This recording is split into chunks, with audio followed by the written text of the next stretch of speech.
Mesdames, Messieurs, chers compatriotes et toutes celles de ceux qui me font l'honneur de suivre les actions de SOS Cameroun Solidarity par ma voix, je vous dirai jamais assez merci pour ce que vous nous apportez au quotidien. Sans vous, nous ne sommes rien, nous ne serons jamais rien. C'est pour cela que je ne manque aucune occasion, ici comme ailleurs, pour vous renouveler nos remerciements. Merci à toutes et merci à tous. Mes chers compatriotes, aujourd'hui est un nouveau jour. J'invite donc chacun d'entre vous, vous qui avez eu la chance, la grâce de Dieu comme moi, de voir le jour ce matin, à glorifier Dieu et à célébrer la vie. Nous sommes aujourd'hui le 18 septembre 2024. Cette vidéo va peut-être vous être publiée aujourd'hui ou demain, au vu de nos activités, de tout ce que nous avons à faire, sachant que l'Assemblée générale des Nations Unies a commencé. Nous avons là les possibilités de rencontrer des personnes des autres organisations, des autres associations, rencontrer des personnels pour parler de sécurité, pour parler de guerre, pour parler de stabilité, pour parler de paix, pour parler de pauvreté, pour parler d'immigration.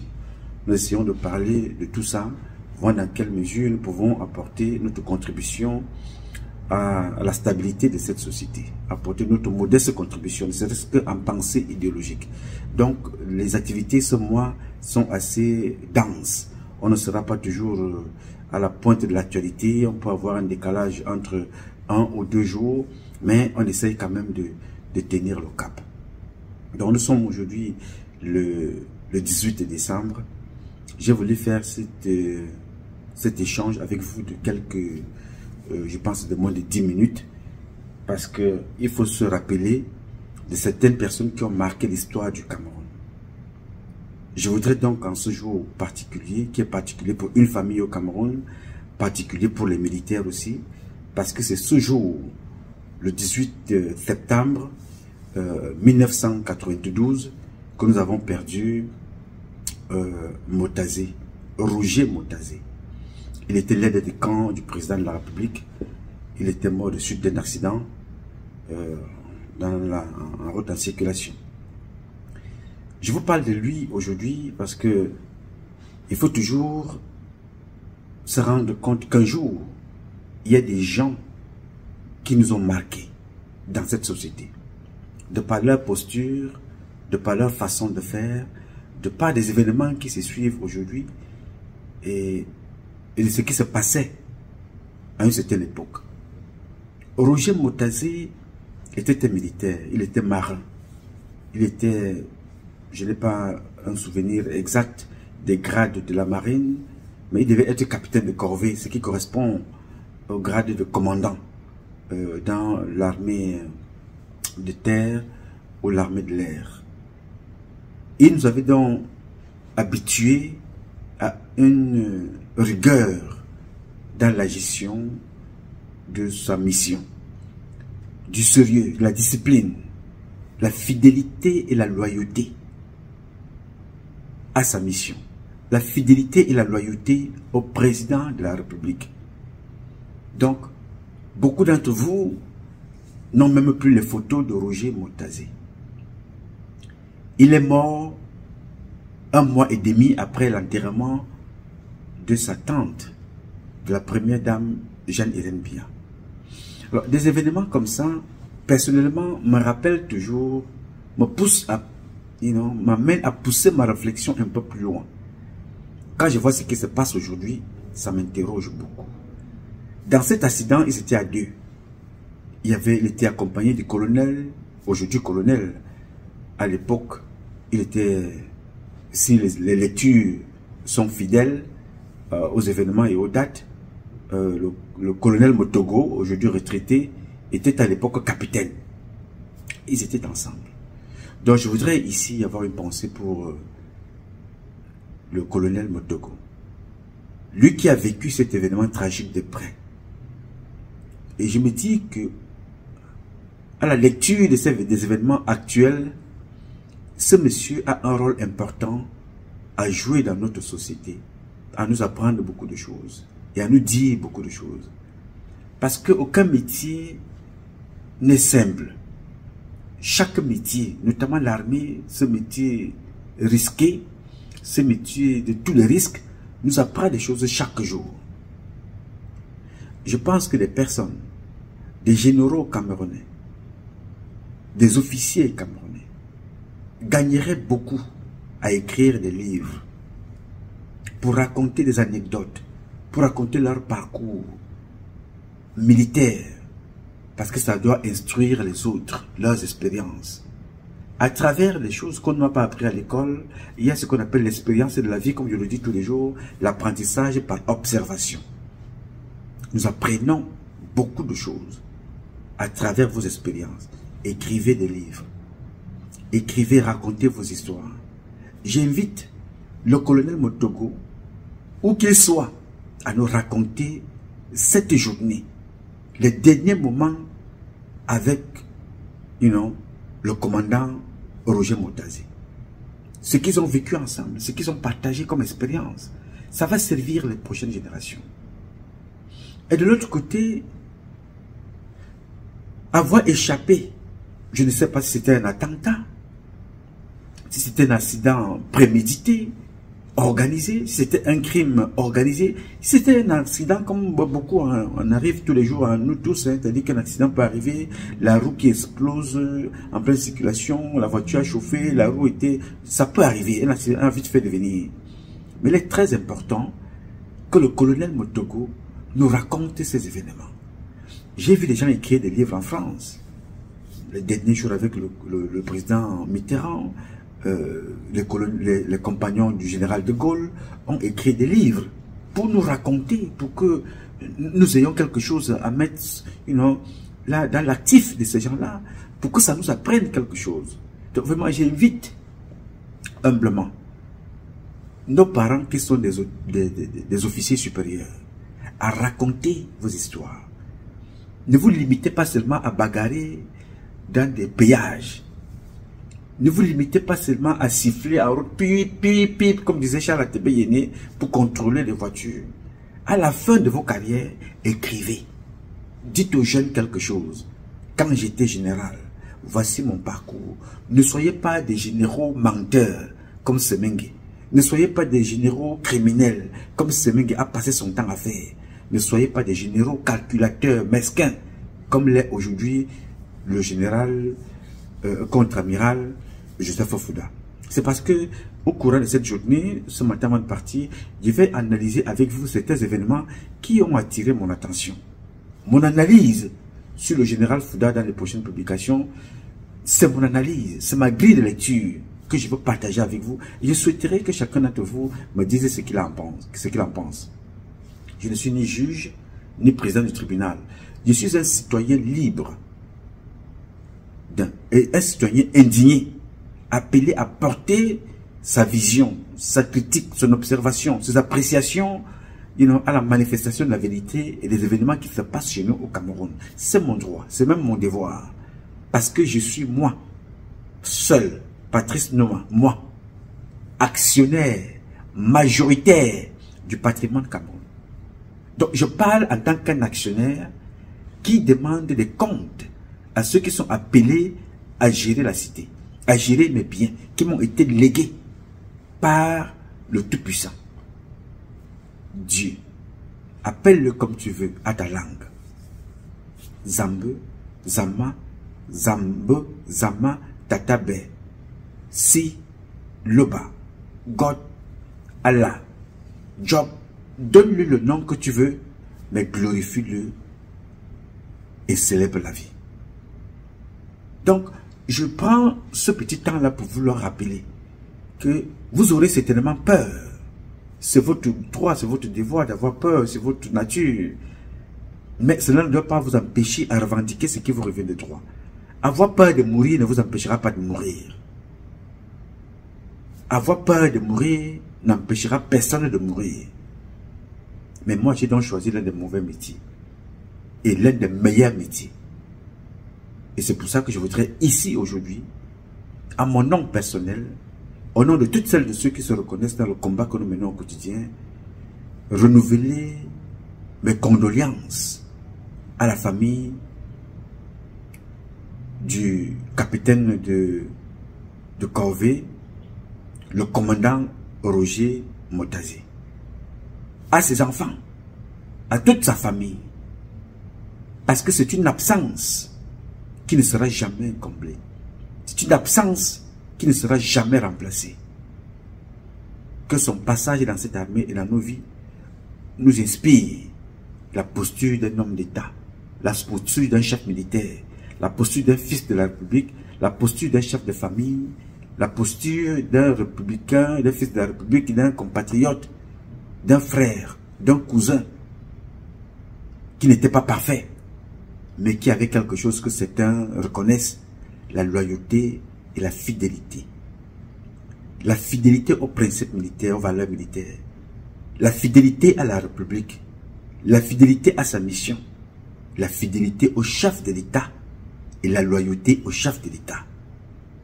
Il était loyal, il était fidèle. Il est parti très tôt. Je dirais même trop tôt. Que son départ nous rappelle un certain nombre de choses. Nous pouvons partir à tout moment. La vie peut nous échapper et on va embrasser la mort. Cette vie qui nous échappe, c'est pour plusieurs raisons. Elle peut être organisée, anticiper notre mort. Elle peut être naturelle, qu'elle est arrivée qu'on devait aller plus tôt.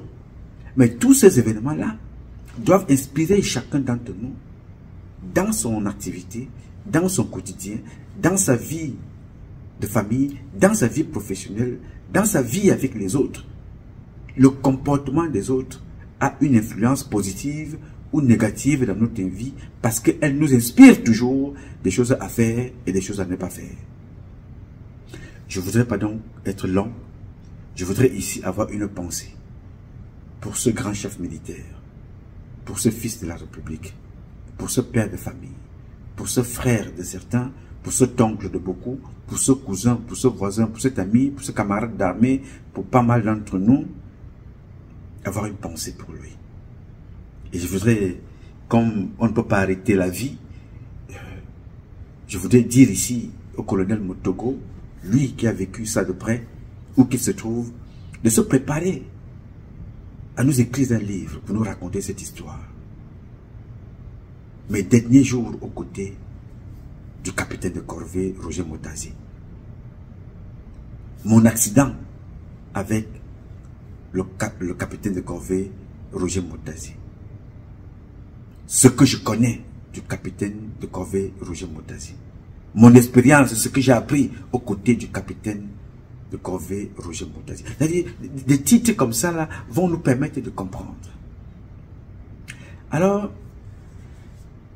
à vous, le colonel Motogo, ces événements qui arrivent alors que vous-même vous êtes comme ça persécuté d'une façon ou d'une autre, doivent aussi vous inspirer et ce que c'est que la vie des hommes, les risques des métiers et des positions stratégiques que vous avez occupées dans cette armée, doivent vous inspirer aussi un jour ou l'autre à écrire un livre sur votre propre vie, you know, mes péripéties, les vicissitudes, mon parcours, mon expérience dans l'armée, mes derniers jours, même à la retraite. Vous nous écrirez certainement quelque chose pour aussi, you know, nous éduquer, nous enseigner, nous amener là à nous rappeler d'un certain nombre de choses dans cette société.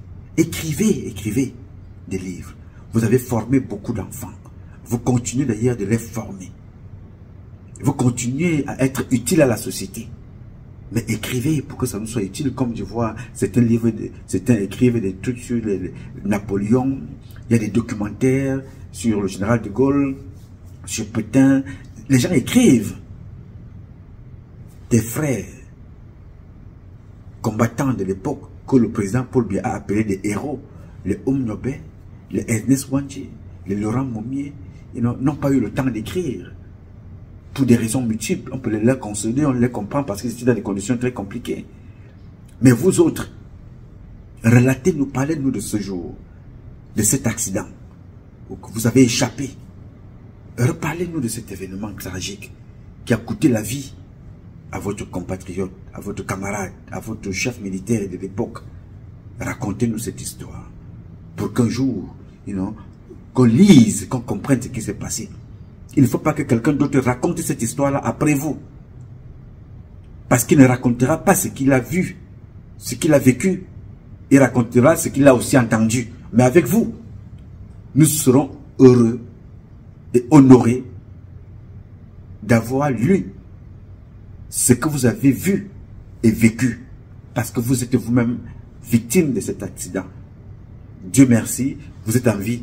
Malheureusement pour nous, votre camarade, collègue, frère, camarade d'âme était parti. Personnellement, j'aurais envie de vous dire que ça me fera plaisir de lire ce livre. Et de lire aussi vos expériences. Ne partez pas comme ceux qu'on a tués. Ne partez pas un jour, je souhaite le plus tard possible, sans nous laisser un livre, des écrits, comme est parti le général Kodi, qui a été ôté comme ça aussi à la vie, nous dit-on piégé par des esprits malsains. Ne partez pas comme le colonel Abraham Sylvan, dont nous connaissons aujourd'hui que son assassinat avait été programmé. Donc, l'armée, il y a des carrières longues, il y a des carrières courtes. Je vais donc profiter ici pour avoir une pensée profonde pour tous les jeunes militaires qui tombent au nord-ouest, au sud-ouest. Je veux avoir une pensée pour tous les militaires qui tombent dans tous les théâtres militaires au Cameroun et qui sont appelés à aller représenter notre pays dans les théâtres de guerre à l'international, en Centrafrique, au Tchad, en Haïti, et un peu partout. Je suis de tout cœur avec vous. Je sais ce que vous vivez au quotidien. Je sais la douleur que vous ressentez quand vous perdez l'un de vôtres au combat. Dieu seul sait qu'ils sont nombreux qui tombent chaque jour. Et nous nous battons tous les jours pour changer ces conditions de vie.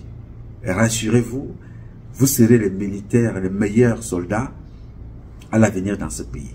Ce n'est qu'une question de temps. Et souvenez-vous de ce jour. Nous sommes le 18 septembre 2024. Je vous parle d'un événement qui s'est passé le 18 septembre 1992. C'était l'un de vos chefs, l'un de nos chefs, l'un de nos frères aînés, l'un de nos compatriotes, l'un de nos camarades d'armes, un parent, un frère, un père, un oncle. Et il nous a quittés comme beaucoup d'autres parmi vous quittent tous les jours et qui nous quitteront encore aujourd'hui même. Je veux donc avoir une pensée pour vous tous. Parler ici tous les jours, ce n'est pas par gaieté de cœur. C'est par amour patriotique, amour de l'humain que je suis. Donc je suis convaincu que cet amour-là, je le partage aussi avec vous. C'est pour vous que je parle. C'est pour vous que je m'égosille. Je ne perds pas mon temps. Je m'active, je me motive. Pour vous, j'ai donc décidé de me consumer comme une bougie pour vous éclairer. C'est pas parce que je suis parfait, mais parce qu'il faut toujours que certains meurent pour d'autres. C'est pour ça d'ailleurs que j'ai choisi l'armée. Alors mes chers compatriotes, vous militaires, vous gendarmes, vous soldats, quel que soit votre grade policier, même les pompiers, je suis de tout cœur avec vous. Nous savons ce que vous endurez. Nous savons ce que vous vivez. Nous savons les conditions par lesquelles et dans lesquelles vous travaillez. C'est pour cela que nous travaillons tous les jours pour qu'à la tête de ce pays arrive une équipe capable de répondre à vos aspirations. Et je peux vous rassurer, cette équipe est en route. Elle arrive. Le Cameroun sera la meilleure armée. Le Cameroun aura la meilleure armée de la terre. Je suis confiant. Je suis convaincu. Quand je regarde ceux qui sont devenus les premiers aujourd'hui, comme la Chine, je me dis que nous avons encore de beaux jours devant nous. Nous ne ferons la course avec personne. Nous ne ferons là que ce que nous avons appris pour élever notre nation et être les meilleurs au concert des nations. Je sais compter sur vous. Parce que vous avez toujours démontré et montré que vous êtes les meilleurs. Malheureusement, comme dans chaque équipe, dans chaque groupe, quand la tête ne va pas, automatiquement, non, les wagons ne pourront pas suivre. Mais nous avons beaucoup appris en 42 ans. Nous avons beaucoup appris en 42 ans pour ne pas répéter les mêmes erreurs. Donc ne vous découragez pas. Soyez patient, soyez persévérants et croyez en vous et ayez la foi en Dieu. Nous ne pouvons pas vaincre si Dieu n'est pas à nos côtés. Vous ne pouvez pas vaincre si Dieu n'est pas à vos côtés. Rassurez-vous donc, avec Dieu, nous y arriverons. Ne perdez pas espoir. Ne perdons pas espoir. Je veux avoir un message de faim pour les femmes des veuves militaires et des enfants orphelins des soldats militaires. Vous savez, comme tout métier, vos parents ont choisi le meilleur métier, l'armée. À tout moment, le militaire peut mourir par balle, mourir dans un théâtre de guerre, mourir parce qu'il est allé défendre même les inconnus. C'est même ça l'essence de l'armée, le militaire. Aller défendre les autres. Je voudrais donc ici vous dire, soyez fiers d'avoir un parent soldat. Soyez fiers d'avoir un parent militaire. C'est toujours douloureux de perdre l'un des siens, l'un de son père, son époux militaire. C'est toujours très très douloureux. Mais dites-vous qu'il est mort pour une bonne cause. Ce sont les soldats de Dieu. Dieu est à vos côtés, à nos côtés tous les jours pour nous protéger. Vous ne le voyez pas, mais il nous protège. Comme une maman qui met les mains comme ça pour encadrer son petit bébé qui apprend à marcher. Le bébé voit les mains, les deux mains, parce que s'il tombe, il va attraper la main gauche et la main droite de la maman pour ne pas tomber. Ou bien le papa ou la maman va l'attraper. Il voit ces mains-là. Ça le rassure. N'est-ce pas? Non, non, bébé, viens. Vas-y ma fille, viens. Oh là là, viens, ça c'est très bien. Là, tu as fait le premier pas, ça va aller. Encore, hop, il va tomber, tu l'attrapes. Et au fur et à mesure, il prend confiance. Là, vous voyez les mains, vous voyez le parent, le papa ou la maman, vous le voyez. Mais Dieu, vous ne le voyez pas. Alors que sa protection n'est pas seulement les bras, elle est full coverage. La protection de Dieu. L'assurance full coverage. Nous ne pouvons donc rien faire sans lui. Je voulais donc vous dire ici, vous, épouses des militaires, nous vous aimons tellement. Épouser un militaire, c'est épouser quelqu'un qui est déjà mort, mais vivant. Et vous avez choisi ça par amour. Je vous dis merci beaucoup. Merci pour cet amour que vous nous avez donné. Merci pour cet amour que vous nous apportez au quotidien. Je comprends aussi votre douleur. Quand il quitte, vous avez été aux côtés de celui-là qui a accepté aller mourir parce qu'il a choisi d'être l'ouvrier et l'agent de sécurité de Dieu aux côtés du peuple de Dieu qui n'est autre que son semblable. C'est semblable. C'est pour ça que le militaire est militaire. Donc nous vous aimons. Chaque fois que vous avez perdu votre mari, c'est douloureux, mais sachez que vous avez perdu un ange qui a accepté aller mourir pour vous protéger. Et nous ne vous dirons jamais assez merci d'avoir été à ses côtés pour l'accompagner, pour cirer ses rangesses, pour laver ses tenues, pour prier pour lui, pour l'accompagner dans ce métier si difficile. Et je vous dis merci beaucoup. Mais nous allons tout faire pour que demain, la femme, la veuve du militaire, que le soldat du militaire ne se sente plus seul. Que même à l'absence de votre mari, que vous vous sentez dans une famille, même dans l'absence de votre père, que vous vous sentez que vous avez d'autres pères dans cette armée qui vont vous protéger, vont vous accompagner jusqu'à ce que vous soyez grand et que pour certains d'entre vous, vous optez peut-être pour servir l'armée comme l'a fait votre papa, ou vous optez servir la nation dans un autre domaine, mais servir la société avec dignité, honneur, fidélité et loyauté. Surtout, patriotisme, à l'amour de la patrie, toujours avoir la foi en Dieu. Ne l'oubliez jamais. La foi en Dieu. N'oubliez pas ça. Donc, je voudrais donc m'arrêter là ce matin, en tout cas pour notre compatriote, le capitaine de corvée, le commandant Roger Motazé, que son âme ne se repose pas, parce que l'âme des militaires ne se repose pas, qui continue de veiller sur nous, et qui continue de veiller sur sa mère, là où elle se trouve aujourd'hui tous les deux, je suis sûr qu'ils sont ensemble quelque part. Jeanne-Hélène Biya, cette femme noble, cette grande dame, cette première dame, cette mère au grand cœur. Je voudrais ici lui dire combien nous l'aimons et combien elle restera dans nos cœurs. On peut détruire ce qu'elle a laissé sur le matériel, mais personne ne pourra l'enlever parce qu'elle est gravée dans nos cœurs. Elle a fait, nous avons vu. Nous souhaitons que certains s'en inspirent de son passage sur cette terre. Les premières dames, les mères, nos femmes, nos sœurs, nos filles. Inspirez-vous de cette grande dame, Jeanne-Hélène Biya, que son âme repose aussi en paix. J'ai voulu avoir ce petit message-là pour vous, ce matin et pour nous, à l'endroit de notre compatriote, le capitaine de corvée, Roger Motazé. Il était commandant. Et beaucoup de courage au colonel Moutogo. j'ai dit. Mes chers compatriotes, ce combat est un combat de tous et de chacun pour un intérêt commun. C'est avec la volonté des Camerounaises et des Camerounais que vous êtes. Et la bénédiction de Dieu que nous vaincrons. En attendant, le combat continue. Ce combat continue parce qu'un Cameroun nouveau est possible. Chacun d'entre vous dans son domaine respectif. Nous redonnerons alors ensemble les lettres de noblesse à notre pays. Faire de lui la capitale du paradis sur terre.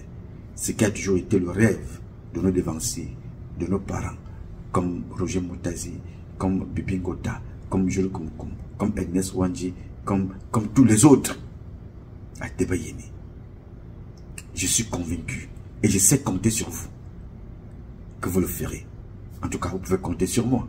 Aussi longtemps que Dieu me permettrait d'être debout comme ce matin, je serai de la partie. Je serai à vos côtés. J'ai dit. Je m'appelle Nouma, Patrice Nouma.